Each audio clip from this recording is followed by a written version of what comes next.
Hey everyone, welcome to Comix Asylum. My name is Kwame. We are here at TFcon 2014. The place is packed, so we're going to talk to some artists, we're going to talk to some fans, and we're going to transform this into a good time.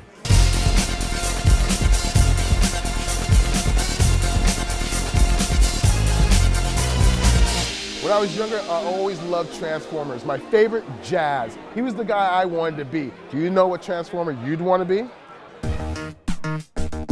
Big man, you gotta tell me, if you were a Transformer, which one would you be? Oh my goodness. Let's go with Primus. You go with Prime? Yeah, you gotta go, no, Primus. Primus. Because if you're gonna be any Transformer, you gotta be the one that makes them all, you know? Wheeljack. Why? Because he invented the Dinobots. What is this? This is Shockwave. Oh, nice, nice. So I don't even have to ask you if you were a Transformer, who you'd want to be. Shockwave? Who? All right, my friends, I am here with Marvin Mariano. He's not Italian, but he is an artist, an illustrator, and a toy designer. Welcome to Comix Asylum, my friend. Yeah. Well, Filipino, by the way. Filipino, there you go. Yes, sir. So I got to start off with your background, man. How did you get into the whole artistry and making toys? Well, it started back in 1999 with a group of guys, artists, and Hasbro gave us a shot to do Beast Machines.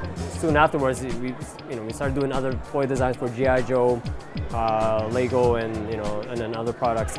Flash forward to today, I started doing the Crossovers brand, which is essentially Transformers and Star Wars, and more recently, Rescue Bots. So with the latest Transformers movie coming out, why has Transformers stood the test of time? I'm in my mid-30s now, so growing up with Transformers, it's just one of those things where anything 80s from back in the day, it's now making a huge resurgence, just like how all the movies now are making a comeback. Transformers is part of that. Do you remember your first Transformer that you drew? Optimus Prime. Oh. The one and only, right? So why is it important for you to be here at TFcon 2014? Well, just to see the fans, man. So it's seeing people that buy the product, watch the product, and even the kids that are into this, it's great to it's great to be here, be part of it. So before I let you go, I just need to know what's coming up in the future for you. A lot of artwork. Basically, I've been compiling so much artwork now that I want to put together an art art book. So from both the past 15 years of my professional work and then of course personal artwork as well. Listen, ultimate question for a Transformers fan. What Transformer would you most want to be? I want to be Shockwave. Shockwave, he seems really powerful. He pretty much owns Cybertron, and he looks cool and he's super smart, so Shockwave. Do you think we need more diversity in Transformers? Because looking at you, I think we could have Rasta Khan or something, Yeah, I would love that. I would love that. Probably Blaster. Okay. I really do like him. He's a communications specialist. He's also got a great support network that he works with. Plus he's got an awesome name. Yes. Who doesn't want to just blast things? Well, it's Blaster. It's blast music. I don't even know what she's talking about. I think the reason why I would want to be First Aid is because I just find him incredibly admirable. He's a pacifist in the middle of this giant war, and so it takes a great amount of bravery, I think, to uphold that moral value, like throughout the whole entire war. And he's just helpful. He's endearing. I really like First Aid, and I think that's who I would want to be. Who looks hotter, First Aid or you as First Aid? More Meets the Eye version or G1? Oh God, I'm out of here. All right, Comix Asylum, I got myself Sarah Stone. She has a great collection called Monster Boys and Robots. Yes. You gotta tell me what that's about. Oh, it's just what I've called my blog over the years, and then I put like a bunch of my art from like the past 3 or 4 years, and just put it in a book, and I called it that. Why do you think Transformers has stood the test of time? I mean, they're constantly like updating and reinventing themselves, and just like they aren't afraid to appeal to multiple generations. Like they're always introducing new kids to the franchise and introducing new, and then also like keeping the adults and the people who grew up with it engaged. Why is it important for you to be here at Transformers Con?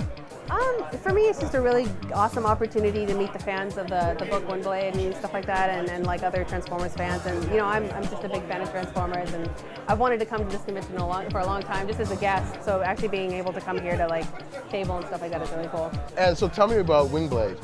Windblade is a fan-created robot done by Hasbro. They had a poll on the website for a while, and fans picked like all her features, like whether or not she would fight with a sword, her colors, her alt mode, and stuff like that, and then ultimately her gender, and they chose female. And Hasbro designed her, and then got us to work on a comic for her. So it's been really fun. So how cool is that? You're working on a comic book for Hasbro. I know, it's really. Is that like a dream come true for you? Yeah, it's pretty surreal. Yeah. What do we got coming up in the future? Windblade got renewed. It's going to have another 3-issue miniseries coming in 2015. And then I'm also currently working on an issue of Robots in Disguise. So. The simple fact that you are a fan of Transformers, you're here supporting, you brought your lovely girlfriend. Best friend. Best friend? Is that what they're calling it nowadays? Platonic life partner. I don't know. What I really love about it is that she's here supporting you through this. Well, yeah, I wouldn't be here if she hadn't driven my ass here. So it's. You don't got a car, bro. You're really perpetuating the stereotype. Yeah, I know. Next, you're gonna tell me you live at home with your mom. No, I'm not gonna tell you that. Quick question for you: as a Transformer fan, if you were a Transformer, who would you be and why? Probably Ravage, because he's a cute little kitty cat. I don't know. Am I making it worse? I'm here with Dan Khanna, illustrator of Transformer artwork. Dan, how you doing? Awesome. Good, good. Now, you were a fan of Transformers since you were a kid. Yeah, so absolutely. It's got to be just a blessing for you to work for Hasbro. What's that experience like? It's kind of surreal. I mean, it is a job, definitely. But it's a pretty cool job, all things considered. Why do you think Transformers has been able to stand the test of time? It's been around consistently since the 80s. In the cartoon forms and through the toy lines, more or less, from Transformers to Beast Wars to Armada, Energon, all the various shows. So you have this fandom that's grown up with it, and that really gets rejuvenated every year or so when there's a new show, there's a new line, and it's just kind of snowballed. So now you have this fandom that really has a kind of almost universal household sort of knowledge of this is Optimus, this is Bumblebee, these are the main characters, the Autobots, Decepticons, and I think it really has a huge role in why it stood the test of time. What's your favorite Transformer character to work on? My favorite guy is Prowl, the police car guy. I just think he looks really cool, and I dig the whole cop motif. The Autobot cars are my favorites, really, of the entire line. Because as a kid, you always had those realistic, really cool-looking die-cast and plastic cars that turned into little highly detailed robots. They had cool accessories. So really, the cars is what got me into collecting these as a kid. They were really just really cool-looking toys. You know, you kind of had the car and you had the robot, and that's, I think, the roots of the line where really so much of it comes from. It's such a really cool concept. Well, it's totally wicked meeting you, my man, and I just want to find out, what do you got coming up in the future? Well, right now I work on the Transformer Legends game for iPhone and Android, so I'm one of the contributing artists for that. So that keeps me busy for the most part, quite a bit actually.